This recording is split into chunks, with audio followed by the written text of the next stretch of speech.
문의 주시면 좋을 것 같습니다. 문의 주시는 것도 내 건물에 대해서 가치를 너무 영업적인 거 아닙니까?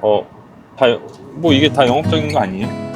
이번에 50% 상승하는 것도 그 건물 또 무슨 말을 할까?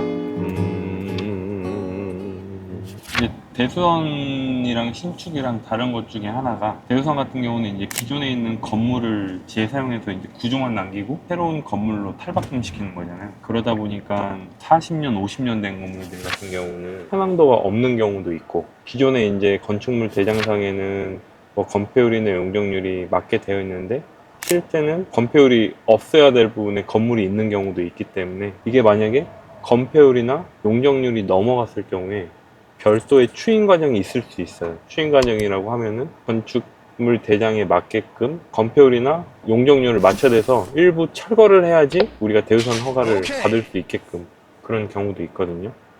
얼마 전에 이제 수원의 한 현장에서 우리 쪽에 이제 문의가 오셨는데, 그 건축물 대장상에는 건폐율이 약 한 50% 정도로 이렇게 나와 있었는데, 네이버 지도 봤을 때는 그 대지에 있는 건물이 거의 꽉 차 있는 거야. 이게 거의 한 50년 정도 됐었거든요. 실제 건축물 대장하고 현황하고 틀리다 보니까 사전에 이런 것들이 주무관들하고 협의가 돼야지 우리가 공사를 진행할 수 있는지, 아니면 추인 과정을 별도로 거친 다음에 그런 대우선을 할 수 있는지, 그런 과정이 있는데, 건축주분들 같은 경우는 이런 거에 대해서 지식이 없으시다 보니까 사전에 이게 되냐 안 되냐 그냥 무턱대고 그런 경우가 있거든요. 그럴 때에는 먼저 믿을 만한 건축사나 아니면은 우리 같은 시공이랑 설계를 같이 하는 이런 업체들을 한번 확인해 보고, 예산에 맞게끔 설계도 중요하고 사전에 이런 인허가 과정을 할 수 있는지 여부에 대해서 먼저 컨설팅을 받아보는 게 제일 중요해요. 그런 것들이 좀 필요하다 보니까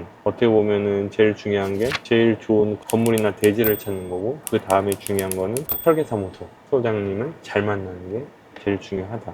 그래서 그런 것들이 거친 이후에 이제 들어가야지. 이렇게 오래된 건물들 같은 경우는 실제 도면이랑 틀린 것들이 워낙 많아서 그런 것들에 대해서 어느 정도 설계사무소에서 다 확인을 한 이후에 들어가는 게 대우선하는데도 큰 무리 없이, 나중에 된다고 다 하고 인허가청에서 딴소리 하는 경우도 있거든요.